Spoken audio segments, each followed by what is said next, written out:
କରୁଣାମୟୀମା ପରମ ପ୍ରଭୁ ଶ୍ରୀ ଅରବିନ୍ଦଙ୍କ ପାଦ ପଦ୍ମରେ ତାଙ୍କର ଏହି ପବିତ୍ର ଜନ୍ମ ମାସରେ ଅଶେଷ ଭକ୍ତିପୂତ ପ୍ରଣତି। ଆଜିର ଏହି ଶୁଭ ସନ୍ଧ୍ୟାରେ ଅନଲାଇନ ମାଧ୍ୟମରେ ଯେଉଁମାନେ ପାଠଚକ୍ରରେ ଅଂଶଗ୍ରହଣ କରିଛନ୍ତି, ନିଜର ସେବା ପ୍ରଦାନ କରିଛନ୍ତି, ସମସ୍ତଙ୍କୁ ମୋର ଆନ୍ତରିକ କୃତଜ୍ଞତା। ପରିଚାଳନା ଦାୟିତ୍ୱରେ ଅଛି ପରଶ୍ରୀ, ଅନେକ ଆଶୀର୍ବାଦ। ସାବିତ୍ରୀ ପାଠ କରୁଛି। କୃତିବାସ ଭାଇନା ଭଜନଟିଏ ନିବେଦନ କରିଛନ୍ତି, ଆଉ ଅନ୍ୟମାନେ ଦୁର୍ଗା ସ୍ତୋତ୍ର ଧ୍ୟାନ ପ୍ରାର୍ଥନା ଅଧ୍ୟୟନ କରିଛନ୍ତି। ସମସ୍ତଙ୍କୁ ଏବଂ ଯେଉଁମାନେ ଏହି ପାଠଶାଳାରେ ଯୋଗ ଦେଇଛନ୍ତି ସମସ୍ତଙ୍କୁ ଆନ୍ତରିକ କୃତଜ୍ଞତା ଏବଂ ମାଙ୍କ ପାଠଶାଳାକୁ ସ୍ୱାଗତ।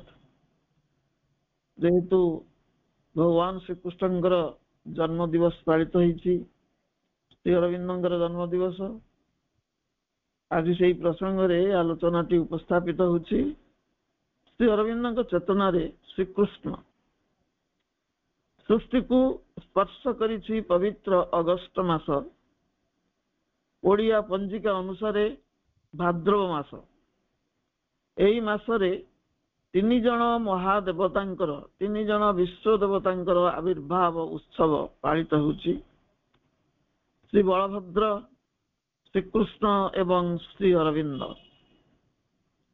ଏକ ବିରଳ ଦେବଲଗ୍ନର ସଂଯୋଗ ହେତୁ ଗୋଟିଏ ଦିନରେ ଅଧିମାନସର ଅଧୀଶ୍ୱର ଶ୍ରୀକୃଷ୍ଣ ଏବଂ ଅତିମାନସର ଅବତାର ଶ୍ରୀ ଅରବିନ୍ଦଙ୍କ ଧରାବତରଣ ତଥା ସ୍ୱାଧୀନ ଭାରତର ନବଜନ୍ମର ଉତ୍ସବ ପାଳିତ ହେଉଛି। ଶ୍ରୀ ଅରବିନ୍ଦଙ୍କର ପୂର୍ବବର୍ତ୍ତୀ ଅବତାର ଥିଲେ Shrikrishna.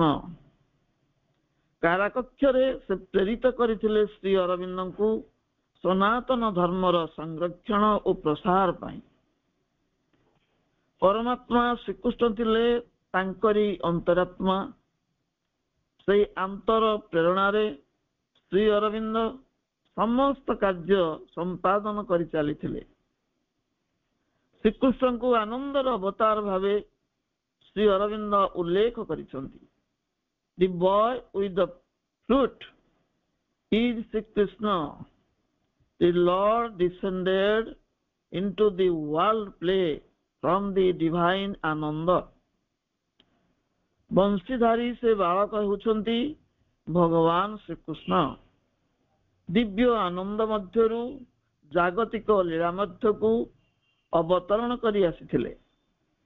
His flute is the music of the call which seeks to transform the lower ignorant play of mortal life and bring into it and establish in its place the lila of his divine Ananda. His flute is the music of the call which seeks to transform the lower ignorant play of mortal life and bring into it and establish in its place the lila of his divine Ananda.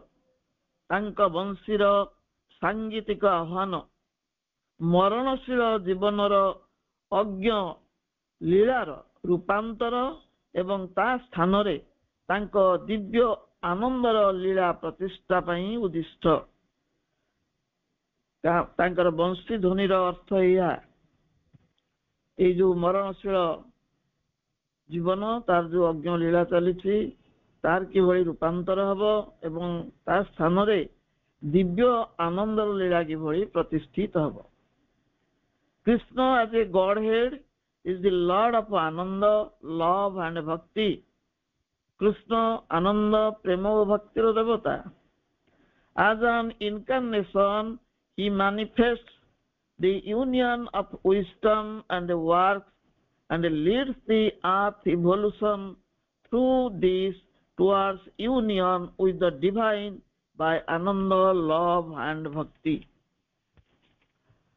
ଜଣେ ଅବତାର ରୂପେ ସେ ଜ୍ଞାନ ଓ କର୍ମର ସମନ୍ୱୟ ପ୍ରତିଷ୍ଠା କରି ପୃଥିବୀର ବିବର୍ତ୍ତନକୁ ଆଗେଇ ନିଅନ୍ତି।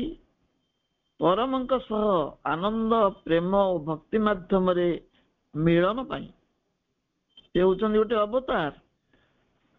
ଜ୍ଞାନ ଓ କର୍ମର ସମନ୍ୱୟ ପ୍ରତିଷ୍ଠା କରିଛନ୍ତି ଏବଂ ପୃଥିବୀର ବିବର୍ତ୍ତନର ସେ ହେଉଛନ୍ତି ସହାୟକ।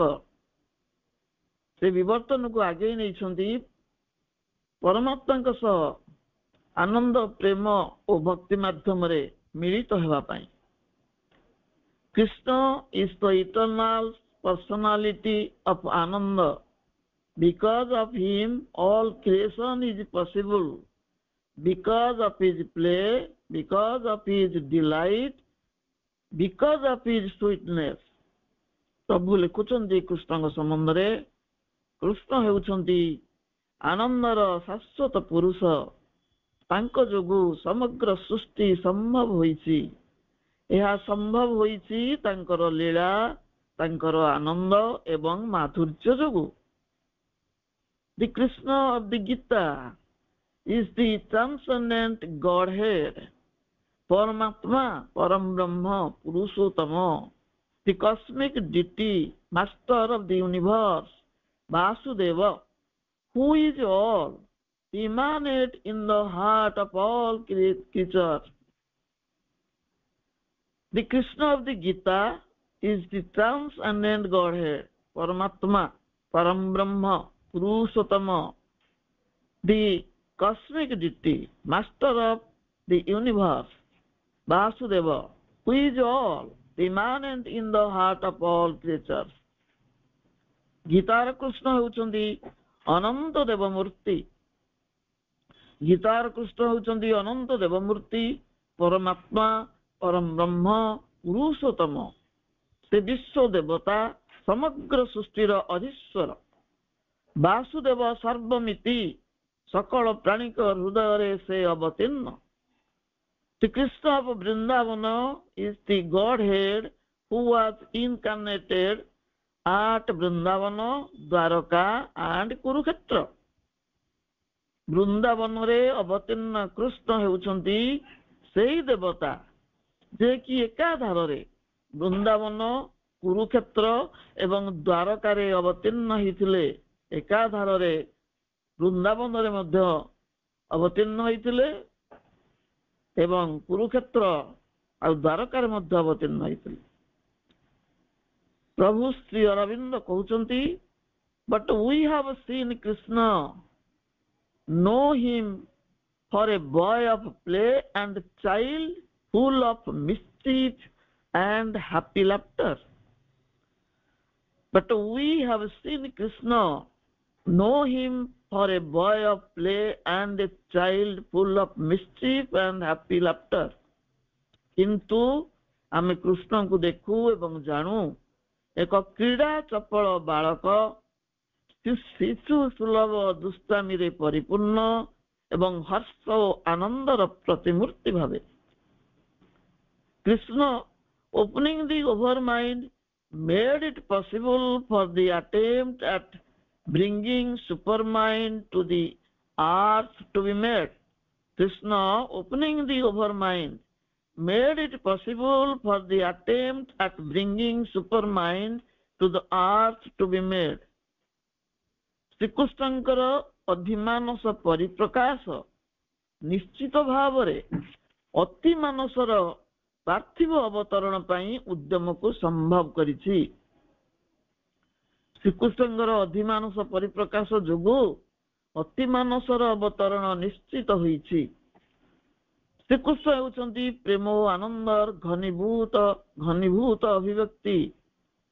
ପରମାତ୍ମା ଶ୍ରୀକୃଷ୍ଣଙ୍କ ପ୍ରତି ଦେବାତ୍ମା ଶ୍ରୀ ଅରବିନ୍ଦଙ୍କର ଥିଲା ଅନେକ ଶ୍ରଦ୍ଧା ଓ ସମ୍ମାନ। ମହାଭାରତ ଯୁଦ୍ଧ ଭୂମିରେ ଶ୍ରୀକୃଷ୍ଣ 18ଟି ଯୋଗର ଭିତ୍ତିଭୂମି ସ୍ଥାପନ କରିଥିଲେ। ସେହି ଭିତ୍ତିକୁ ଆଧାର କରି ଶ୍ରୀ ଅରବିନ୍ଦ ଉପସ୍ଥାପନ କଲେ ପୂର୍ଣ୍ଣ ଯୋଗ, ଏକ ସମନ୍ୱିତ ଯୋଗର ମାର୍ଗ। ଶ୍ରୀକୃଷ୍ଣଙ୍କ ପ୍ରତି ଶ୍ରଦ୍ଧାଶୀଳ ଶ୍ରୀ ଅରବିନ୍ଦ ତାଙ୍କ ସମ୍ପର୍କରେ ଅନେକ ତଥ୍ୟ ଉପସ୍ଥାପନ କରିଛନ୍ତି।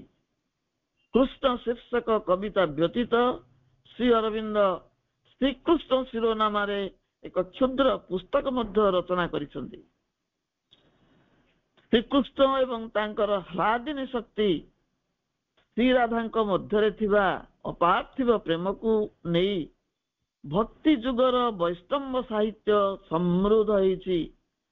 ଶ୍ରୀକୃଷ୍ଣ ଏବଂ ତାଙ୍କର ସ୍ୱାଧୀନ ଶକ୍ତି ହେଉଛନ୍ତି ଶ୍ରୀ ରାଧା। ତାଙ୍କ ମଧ୍ୟରେ ଯୋଉ ଅପାର୍ଥିବ ଅପ୍ରାକୃତ ପ୍ରେମ ରହିଛି, ସେଇ ପ୍ରେମକୁ ଆଧାର କରି ଭକ୍ତି ଯୁଗର ବୈଷ୍ଣବ ସାହିତ୍ୟ ସମୃଦ୍ଧ ହେଇଛି। ଆଉ ସେଇ ପ୍ରେମ ବା ଭକ୍ତିର ନାମ ହଉଛି ରାଗାନୁଗା ଭକ୍ତି। ରାଗାନୁଗା ଭକ୍ତି ଏକ ଅନନ୍ୟ ଉଦାହରଣ।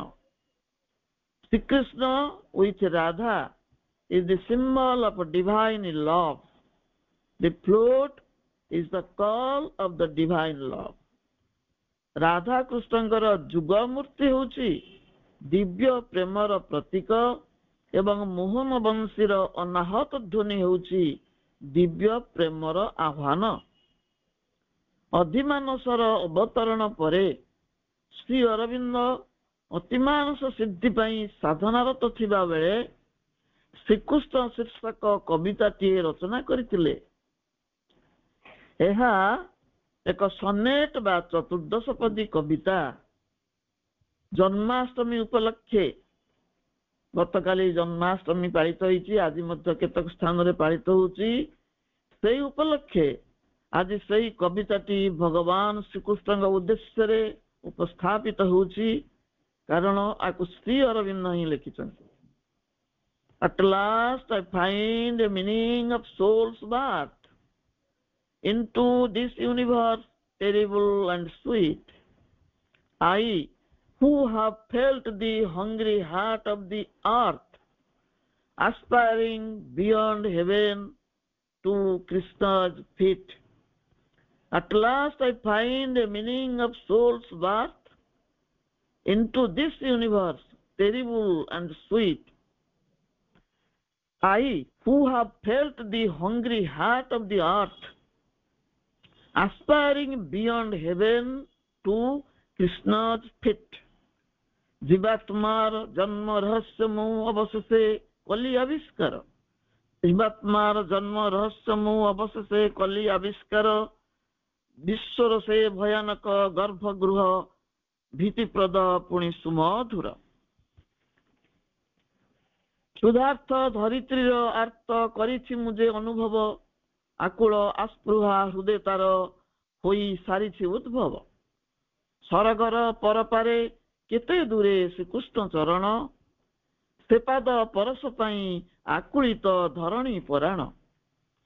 जीवात्मार जन्म रहस्य मु अवशेषे कलि आविष्कार।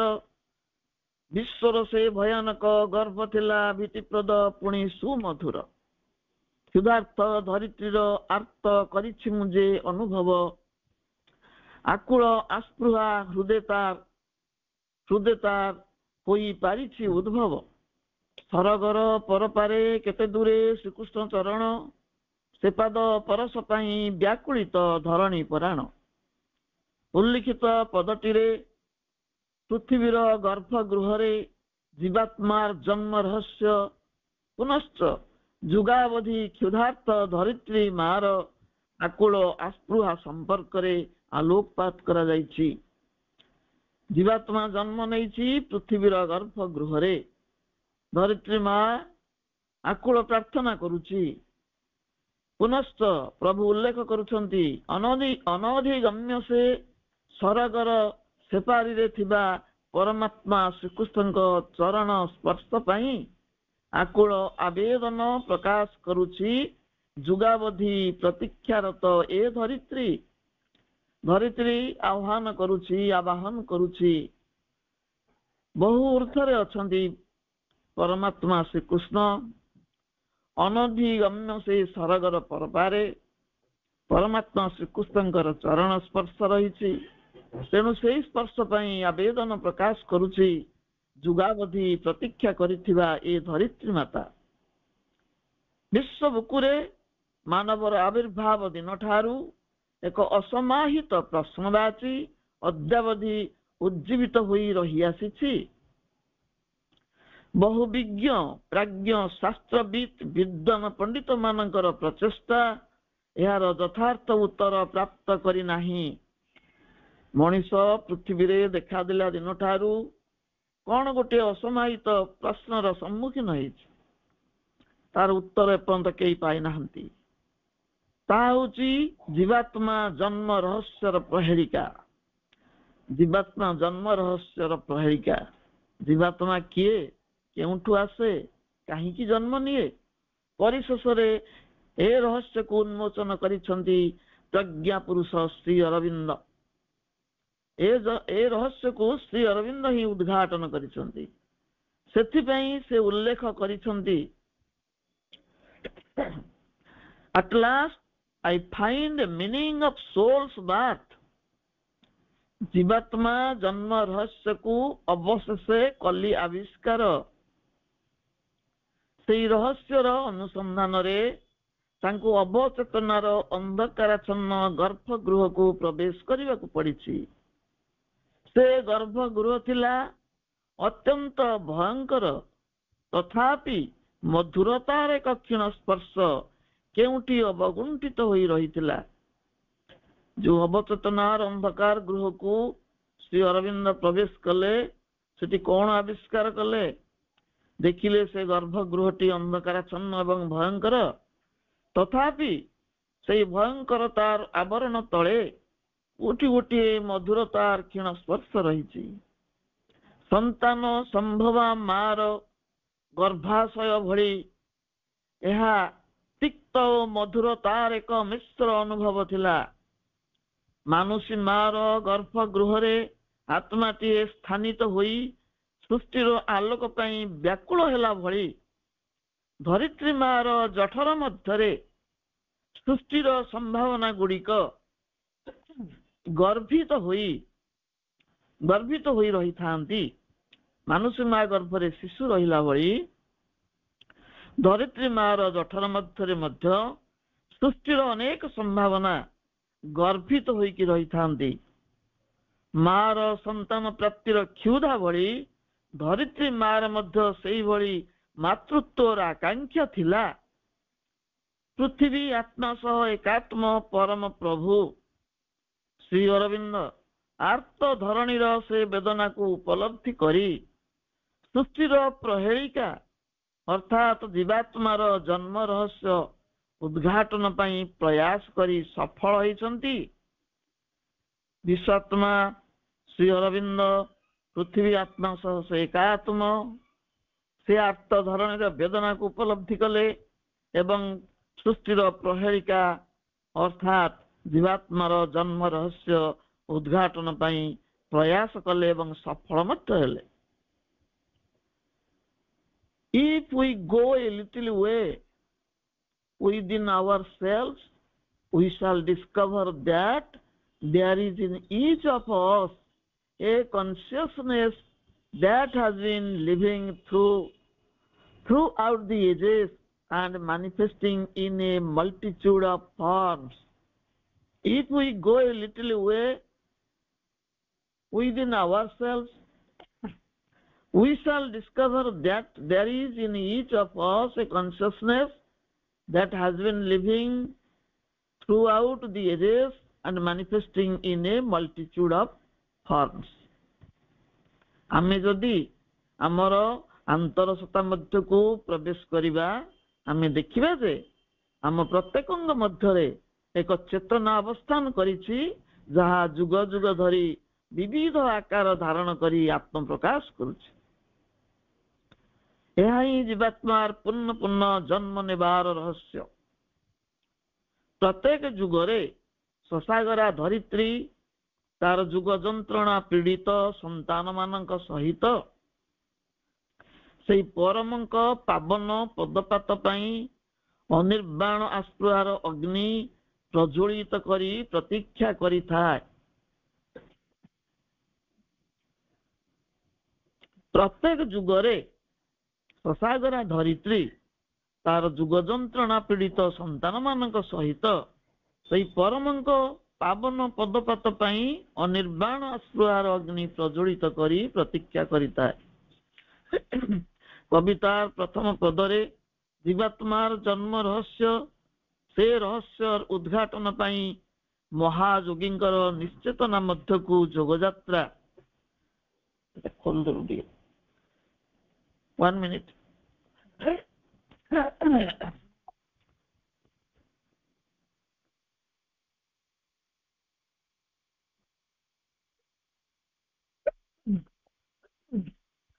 কবিতার প্রথম পদরে জীবাତ୍ମାର ଜନ୍ମ ରହସ୍ୟ ଆଉ ସେ ରହସ୍ୟର ଉଦ୍ଘାଟନ ପାଇଁ ମହାଯୋଗୀଙ୍କର ନିଶ୍ଚେତନା ମଧ୍ୟକୁ ଯୋଗଯାତ୍ରା, ଜୀବାତ୍ମାର ଆଗମନ ଓ ପ୍ରତ୍ୟାଗମନର କାରଣ ନିରୂପଣ ଏହି ସମ୍ପର୍କୀୟ ତଥ୍ୟ ଉପସ୍ଥାପିତ ହୋଇଛି।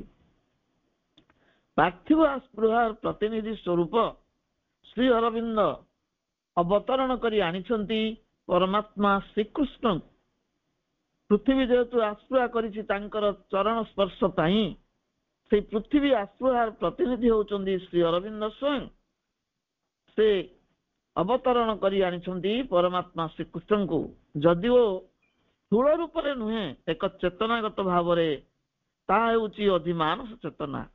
ଚେତନାଗତ ଭାବରେ ଶ୍ରୀକୃଷ୍ଣଙ୍କର ଅବତରଣ ଘଟିଛି ଶ୍ରୀ ଅରବିନ୍ଦଙ୍କ ସ୍ୱ ଶରୀରରେ, ଏବଂ ତାହା ହେଉଛି ଅଧିମାନସ ଚେତନା। କବିତାର ଦ୍ୱିତୀୟ ପଦରେ କବି ଉଲ୍ଲେଖ କରିଛନ୍ତି, I have seen the beauty of the immortal eyes and heard the passion of the Lord's flute and known a deathless ecstasy's surprise and sorrow in my heart forever mute.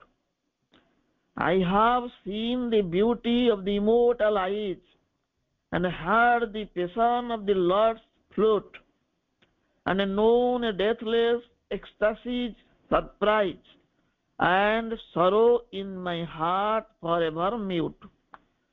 ଶାଶ୍ୱତ ଦୁଇ ନୟନର ଜ୍ୟୋତି କରିଛି ମୁଁ ବିଲୋକନ, ଅତୀବ ସୁନ୍ଦର ନୟନ ଯୁଗଳ କରୁଣାର ପ୍ରସ୍ରବଣ। କରିଛି ଶ୍ରବଣ ଅନାହତ ଧ୍ୱନି ମୁରଲି ମଧୁରାଗିଣୀ, ପରମ ପ୍ରେମିକ ନିବିଡ଼ ଆବେଶେ ଆଶ୍ରେଷ ନିଅନ୍ତି ଟାଣି। ମୃତ୍ୟୁହୀନ ଏକ ଶାଶ୍ୱତ ଉଲ୍ଲାସ ବିସ୍ମୟ ଦେଇଛି ଭରି, ଦିବ୍ୟ ଅନୁଭବ କରିଛି ମୁଁ ଲାଭ ବିଷାଦ ଯାଇଛି ଫେରି। ଶାଶ୍ୱତ ଦୁଇ ନୟନର ଜ୍ୟୋତି କରିଛି ମୁଁ ବିଲୋକନ, ଅତୀବ ସୁନ୍ଦର ନୟନ ଯୁଗଳ କରୁଣାର ପ୍ରସ୍ରବଣ।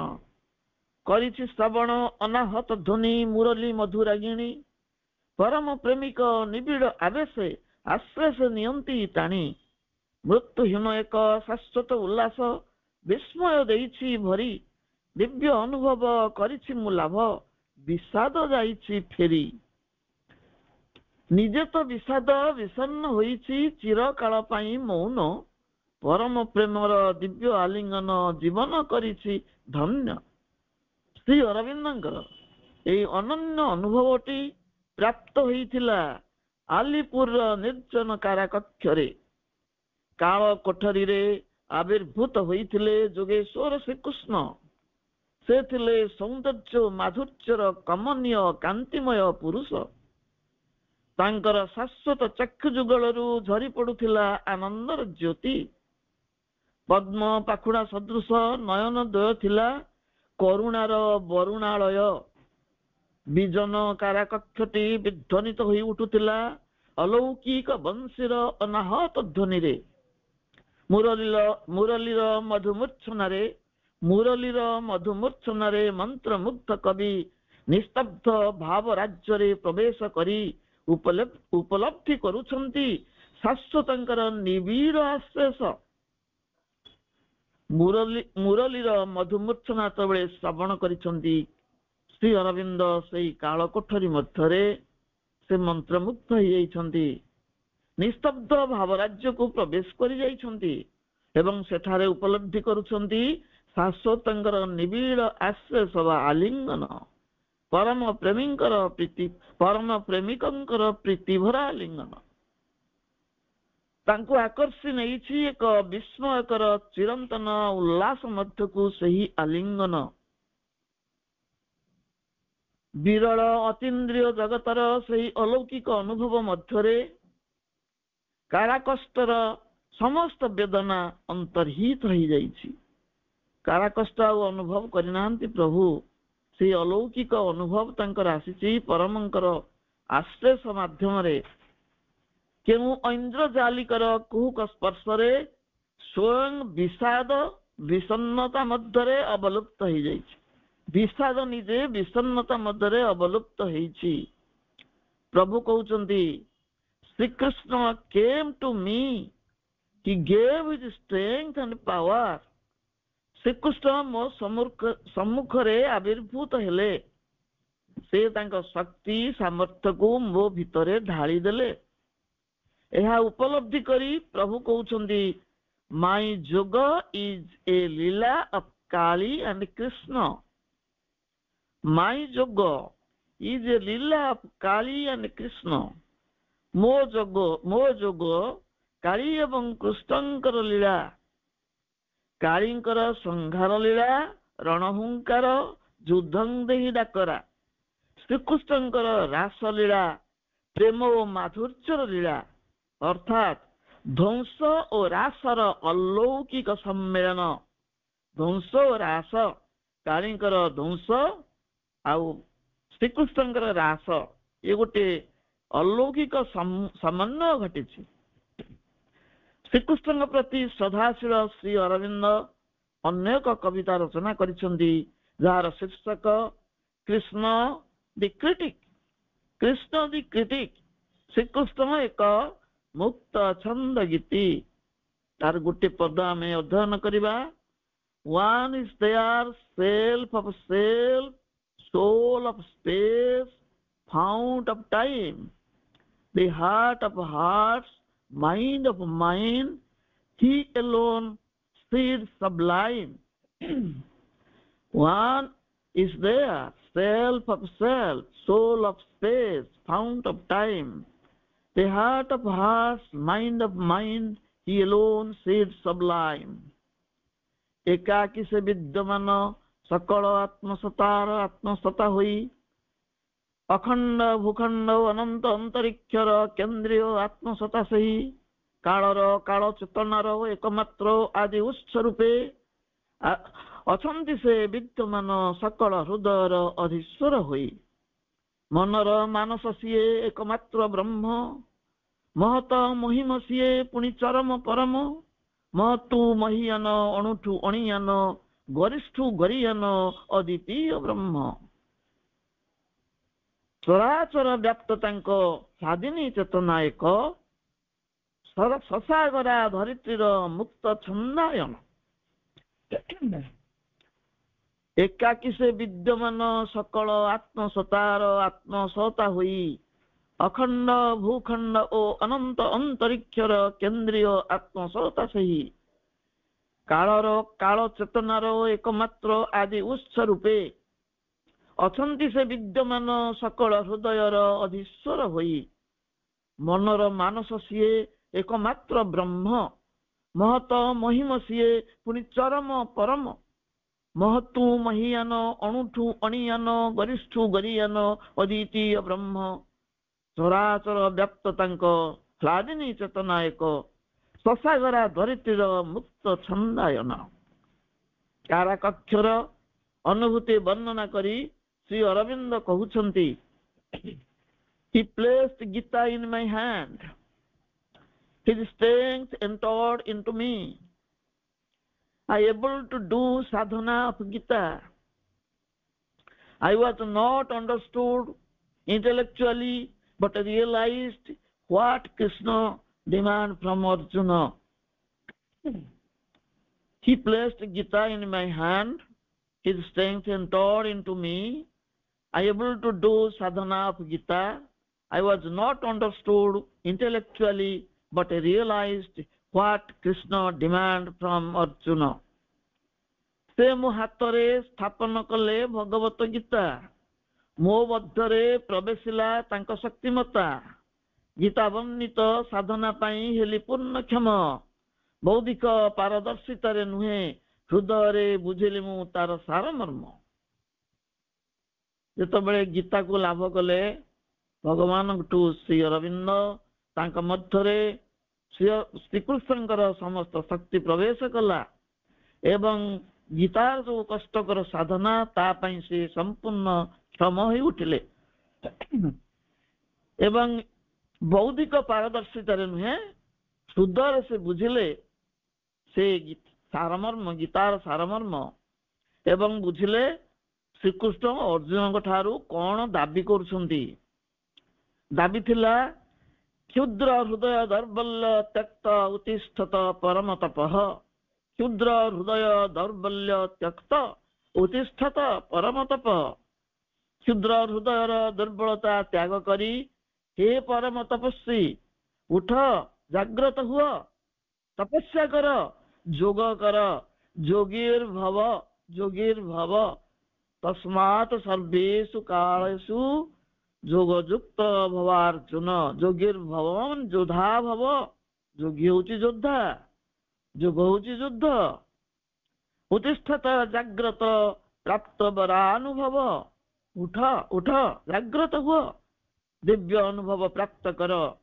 କଣ ସେଇ ତପସ୍ୟା, କି ପ୍ରକାର ଯୋଗ? ପୁଣି ସେଇ ଭୀଷଣ ଯୁଦ୍ଧ କ୍ଷେତ୍ରରେ ତାଙ୍କୁ ଯେତେବେଳେ ତପସ୍ୱୀ ବୋଲି ସମ୍ବୋଧନ କରିଛନ୍ତି ଅର୍ଜୁନକୁ ଭଗବାନ ଶ୍ରୀକୃଷ୍ଣ, ଶ୍ରୀ ଅରବିନ୍ଦ ପ୍ରଶ୍ନ କରୁଛନ୍ତି କଣ ସେ ତପସ୍ୟା, କି ପ୍ରକାର ସେ ଯୋଗ, ପୁଣି ସେଇ ଭୀଷଣ ଯୁଦ୍ଧ କ୍ଷେତ୍ରରେ? ଯୁଦ୍ଧାକୃତ ନିଶ୍ଚୟ ସଂଘର୍ଷ ରକ୍ତପାତ ଭୟାନକ ଯୁଦ୍ଧ ହିଁ ପ୍ରକୃତରେ ଯୋଗର ପରିଭାଷା। ଶ୍ରୀକୃଷ୍ଣ ଯୋଉ ଯୋଗର ନାମ ଉତ୍ଥାପନ କରିଛନ୍ତି ସେ ହଉଛି ସଂଘର୍ଷ ରକ୍ତପାତ ଭୟାନକ ଯୁଦ୍ଧର ପରିଭାଷା। ତସ୍ମାତ୍ ଯୋଗାୟ ଯୁଜସ୍ୱ। ତେଣୁ ଯୁଦ୍ଧ ରୂପୀ ଯୋଗରେ ପ୍ରବୃତ ହୁଅ ହେ ଅର୍ଜୁନ। ପରମଙ୍କ ପ୍ରେରଣାରେ ଆରମ୍ଭ ହୋଇଛି ମହାଯୋଗୀଙ୍କର ଯୋଗ ଯାତ୍ରା। ଯେମିତି ଅର୍ଜୁନକୁ ଯୁଦ୍ଧ ରୂପୀ ଯୋଗ କରିବା ପାଇଁ ପ୍ରବର୍ତ୍ତେଇଥିଲେ ଦ୍ୱାପର ଯୁଗରେ ଭଗବାନ ଶ୍ରୀକୃଷ୍ଣ, ଏ ଯୁଗରେ ସେଇ ନିର୍ଜନ କାରାକକ୍ଷରେ ସେ ପ୍ରେରଣା ଦଉଛନ୍ତି ତାଙ୍କୁ। ପରମଙ୍କ ପ୍ରେରଣାରେ ଆରମ୍ଭ ହୋଇଛି ମହାଯୋଗୀଙ୍କର ସେଇ ଯୋଗ ଯାତ୍ରା। ଅନ୍ତର୍ଲୀନ ଯୋଗ ଧ୍ୟାନ ନୁହେଁ, ବରଂ ଏକ ସଂଘର୍ଷମୟ ଅଭିଯାନ। ସେ ଯୋଗ ଯାତ୍ରା ଶାନ୍ତ ଭାବରେ ଧ୍ୟାନସ୍ଥ ହବାର ମୁଦ୍ରା ନୁହେଁ, ଅନ୍ତର୍ଲୀନ ଯୋଗ ଧ୍ୟାନ ନୁହେଁ, ବରଂ ଏକ ସଂଘର୍ଷମୟ ଅଭିଯାନ। ଅଦୃଶ୍ୟ ଜଗତର ସେଇ ଭୀଷଣ ସମର କ୍ଷେତ୍ରରେ ଆବିର୍ଭୂତ ହେଲେ ଏହି ଯୋଗୀ ଯୋଦ୍ଧା। ସେ ଯୁଦ୍ଧ କ୍ଷେତ୍ର ଥିଲା କୁରୁକ୍ଷେତ୍ର ଠାରୁ ଅଧିକ ଭୀମ ଭୟଙ୍କର ଚେତନା ଜଗତର ଏକ ସମରସ୍ଥଳୀ। ସେ ସଂଘର୍ଷର ନିଷ୍କର୍ଷ ହେଲା ଭାରତ ମାତାଙ୍କର ମୁକ୍ତି। ସମଗ୍ର ବିଶ୍ୱ ଏକ ଭୟଙ୍କର ଦାନବୀୟ ତ୍ରାସରୁ ନିଷ୍କୃତି ଲଭିଲା। ସେ ଯୁଗରେ ଭଗବାନ ଶ୍ରୀକୃଷ୍ଣ ଥିଲେ ପାଣ୍ଡବଙ୍କ ମୁକ୍ତିଦାତା ଏବଂ ଏ ଜଗତର ତ୍ରାଣକର୍ତ୍ତା। ଏ ଯୁଗରେ ଶ୍ରୀ ଅରବିନ୍ଦ ହେଲେ ସମଗ୍ର ମାନବ ଜାତିର ତ୍ରାଣକର୍ତ୍ତା ଏବଂ ମାନବ ଜାତିର ମୁକ୍ତିଦାତା। ଚେତନାଗତ ସ୍ତରରେ ଯୋଗେଶ୍ୱର ଶ୍ରୀକୃଷ୍ଣ ହିଁ ଥିଲେ ନିୟନ୍ତା ଏବଂ ମାଧ୍ୟମ ଥିଲେ ଶ୍ରୀ ଅରବିନ୍ଦ। ତାଙ୍କରି ଚେତନା ମଧ୍ୟକୁ ପ୍ରବେଶ କରିଥିଲେ ଯୋଗେଶ୍ୱର ଶ୍ରୀକୃଷ୍ଣ ଏବଂ ଯୋଗୀରାଜ ଶ୍ରୀ ଅରବିନ୍ଦ ତାଙ୍କର ଏକ ମାଧ୍ୟମ ହେଇଥିଲେ। ଅଧିମାନସର ଅଧୀଶ୍ୱର ହେଉଛନ୍ତି ଭଗବାନ ଶ୍ରୀକୃଷ୍ଣ, ଅପ୍ରାକୃତ ପ୍ରେମ ମୂର୍ତ୍ତି। ଅଧିମାନସ ଜଗତ ହେଉଛି ଦିବ୍ୟ ଜଗତ ଅର୍ଥାତ୍ ଦେବ ଜଗତ। ସମସ୍ତ ଅବତାର ଏଇଠାରୁ ଧରାପୃଷ୍ଠରେ ଅବତୀର୍ଣ୍ଣ ହୁଅନ୍ତି ଏବଂ ଯୁଗ ଧର୍ମ ପ୍ରତିଷ୍ଠା କରନ୍ତି। ଦୁଷ୍ଟ ନିଧନ କରି ସନ୍ଥ ପାଳନ କରନ୍ତି। ଭକ୍ତ ପ୍ରାର୍ଥନା କରେ, ଦୁଷ୍ଟ ନିବାରି ସନ୍ଥ ପାଳୁ ତୁ ନାଥ ପରମ ଦୟାଳୁ। ସମସ୍ତ ଧର୍ମର ଉତ୍ପତ୍ତି ସ୍ଥଳ ହେଉଛି ଅଧିମାନସ ଜଗତ। ଧର୍ମ ସଂସ୍ଥାପନାର୍ଥାୟ ସମ୍ଭବାମି ଯୁଗେ ଯୁଗେ। ସେଇ ଧାମରୁ ଅବତରି ଆସନ୍ତି ଅବତାର ମାନେ ଧର୍ମ ସଂସ୍ଥାପନ କରିବା ପାଇଁ। ଅଧିମାନସ ଜଗତଟି ତା ଊର୍ଦ୍ଧ୍ୱରେ ଥିବା ଅତିମାନସ ଜଗତର ପ୍ରବେଶ ଦ୍ୱାର ସଦୃଶ। ଶ୍ରୀ ଅରବିନ୍ଦଙ୍କ ଚେତନାରେ ଏହି ଦ୍ୱାରକୁ ଉନ୍ମୁକ୍ତ କଲେ ଶ୍ରୀକୃଷ୍ଣ। ଅଧିମାନସ ଜଗତ ହେଉଛି ଅତିମାନସ ଜଗତର ଠିକ ତଳକୁ ଏବଂ ଅତିମାନସ ଜଗତକୁ ପ୍ରବେଶ କରିବା ପାଇଁ ଏହା ଗୋଟିଏ ତୋରଣ, ପ୍ରବେଶ ଦ୍ୱାର। ଶ୍ରୀ ଅରବିନ୍ଦଙ୍କ ଚେତନାରେ ସେଇ ଦ୍ୱାରକୁ ଉନ୍ମୁକ୍ତ କଲେ ଶ୍ରୀକୃଷ୍ଣ। ଅତିମାନସର ଦ୍ୱାରକୁ ଉନ୍ମୁକ୍ତ କରିଦେଲେ। ପରମ ପ୍ରେମ ଓ ଆନନ୍ଦର ଉତ୍ସକୁ ଆବିଷ୍କାର କଲେ ଶ୍ରୀ ଅରବିନ୍ଦ। ଶ୍ରୀକୃଷ୍ଣଙ୍କ ନିବିଡ଼ ଆଲିଙ୍ଗନର ଆଶ୍ଲେଷକୁ ଅନୁଭବ କଲେ। ଶୁଣିବାକୁ ଲାଗିଲେ ମୋହନ ବଂଶୀର ଅନାହତ ଧ୍ୱନି ଆହ୍ୱାନ। ଏକ ଅନ୍ତହୀନ ଉଲ୍ଲାସ ଓ ଦିବ୍ୟ କରୁଣାର ସ୍ରୋତସ୍ୱିନୀ ସ୍ରୋତସ୍ୱିନୀ ମଧ୍ୟରେ ସେ ଅବଗାହନ କଲେ। ଶ୍ରୀ ଅରବିନ୍ଦ ଅବଗାହନ କଲେ ଅନ୍ତହୀନ ଉଲ୍ଲାସ ଦିବ୍ୟ କରୁଣାର ସ୍ରୋତସ୍ୱିନୀ ମଧ୍ୟରେ। ସେଇ କରୁଣା ଝରି ଆସୁଥିଲା ଶାଶ୍ୱତ ସୌନ୍ଦର୍ଯ୍ୟମୟଙ୍କ ପଦ୍ମ ପଳାଶ ନୟନ ଯୁଗଳରୁ। ସେଇ ଆନନ୍ଦ ଝରୁଥିଲା ତାଙ୍କ ଆଖିରୁ। ଅନସ୍ୱାଦିତ ଅନନୁଭୂତ ଏକ ବିସ୍ମୟକର ଆନନ୍ଦ ତାଙ୍କୁ ଅଭିଭୂତ କରିଦେଲା। ଜାଗତିକ ବିଷାଦର ଘନ ଘଟା ଅପସରିଗଲା। ଦିବ୍ୟ ପୁରୁଷଙ୍କ ଆବିର୍ଭାବରେ କାରାକକ୍ଷରେ ବ୍ୟାପୀ ରହିଥିବା ବିଷଣ୍ଣତା ଆପେ ଆପେ ବିଷାଦଗ୍ରସ୍ତ ହୋଇ ପ୍ରତ୍ୟାବର୍ତ୍ତନ କରିଗଲା। ପରାଜିତ ବିଷାଦ ପଳାୟନ କଲା। ସମଗ୍ର କାରାକକ୍ଷ ବାସୁଦେବମୟ ହୋଇ ଉଠିଲା। ଜଡ଼ ଜୀବନ୍ତ ପ୍ରତ୍ୟେକ ସତ୍ତା ମଧ୍ୟରେ ବାସୁଦେବ ଶ୍ରୀକୃଷ୍ଣ ଦୃଶ୍ୟମାନ ହେଲେ। ବାସୁଦେବ ସର୍ବମିତିର ଏକ ବିରଳ ଅନୁଭବ ଶ୍ରୀ ଅରବିନ୍ଦଙ୍କୁ ମନ୍ତ୍ରମୁଗ୍ଧ କଲା। For this one moment lived the ages past, the world now throws fulfilled in me at last. ଏହି ଏକ କ୍ଷଣ ସଞ୍ଜୀବନୀ ସମ ଜୀବନ୍ୟାସ ଯାଏ ଦେଇ ଗତ ଯୁଗରାଜି ମୁହୂର୍ତ୍ତକ ପାଇଁ ଉଠେ ସଞ୍ଜୀବିତ ହୋଇ। ଅନ୍ତରେ ମୋହର ସ୍ପନ୍ଦିତ ଜଗତ କରେ ମୋତେ ପରିପୂର୍ଣ୍ଣ। ପୂର୍ଣ୍ଣତା ଲଭେ ସକଳ ଭୁବନ ଶୁଣି ସେହି ବଂଶୀ ସ୍ୱନ। ବିଶ୍ୱ ବେଦନାକୁ ନିଜ ମଧ୍ୟ ଧରି ଜାଗିଲେ ପରମ ଯୋଗୀ। ଏକକ ସଂଗ୍ରାମେ ଏକାକୀ ଯୋଦ୍ଧା ସେ ନାହିଁ କେହି ସହଭାଗୀ। ପରମ ପ୍ରେରଣାରେ ଜାଗ୍ରତ ହେଲେ Shri Arvind. For this one moment lived the race past, the world now throws fulfilled in me at last. ଏହି ଏକ କ୍ଷଣ ସଞ୍ଜୀବନୀ ସମ ଜୀବନ୍ୟାସ ଯାଏ ଦେଇ ଗତ ଯୁଗରାଜି ମୁହୂର୍ତ୍ତକ ପାଇଁ ଉଠେ ସଞ୍ଜୀବିତ ହୋଇ। ଅନ୍ତରେ ମୋହର ସ୍ପନ୍ଦିତ ଜଗତ କରେ ମୋତେ ପରିପୂର୍ଣ୍ଣ। ପୂର୍ଣ୍ଣତା ଲଭେ ସକଳ ଭୁବନ ଶୁଣି ସେହି ବଂଶୀ ସ୍ୱନ। ବିଶ୍ୱ ବେଦନାକୁ ନିଜ ମଧ୍ୟ ଧରି ଜାଗିଲେ ପରମ ଯୋଗୀ। ଏକକ ସଂଗ୍ରାମେ ଏକାକୀ ଯୋଦ୍ଧା ସେ ନାହିଁ କେହି ସହଭାଗୀ। ସେହି ମହତ୍ୱପୂର୍ଣ୍ଣ ମୁହୂର୍ତ୍ତ ଥିଲା କାରାକକ୍ଷରେ ଶ୍ରୀକୃଷ୍ଣଙ୍କର ଆବିର୍ଭାବ। କାଳ ନିର୍ଦ୍ଧାରିତ ସେହି ମୁହୂର୍ତ୍ତ ହେଉ ପଛେ କ୍ଷଣସ୍ଥାୟୀ, କିନ୍ତୁ ଚିର ଅବିସ୍ମରଣୀୟ ସେହି ଅନୁଭବ। ଶ୍ରୀ ଅରବିନ୍ଦ ପାଲଟି ଗଲେ ବିଶ୍ୱମୟ ବିଶ୍ୱାତ୍ମା। ବିଶ୍ୱମୟ ବିଶ୍ୱାତ୍ମା ବିଗତ ଅତୀତରୁ ଅନାଗତ ଭବିଷ୍ୟତ ପର୍ଯ୍ୟନ୍ତ ପ୍ରଲମ୍ବିତ କାଳର ସମସ୍ତ ରହସ୍ୟର ଦ୍ୱାର ତାଙ୍କ ସମ୍ମୁଖରେ ଉନ୍ମୋଚିତ ହେଇଗଲା। ଶୁଣିଲେ ସେ ମୋହନ ବଂଶୀର ନିଶ୍ଚନ, ଯେଉଁ ଧ୍ୱନି ଶ୍ରବଣ କରି ସକଳ ଭୁବନ ପୂର୍ଣ୍ଣତା ପ୍ରାପ୍ତ କରେ। ଶ୍ରୀକୃଷ୍ଣଙ୍କ ଆହ୍ୱାନ କବିଙ୍କୁ ଜାଗ୍ରତ କଲା। ବିଶ୍ୱର ବେଦନାକୁ ନିଜ ମଧ୍ୟରେ ସମାହିତ କରି ଜାଗିଲେ ପରମ ଯୋଗୀ।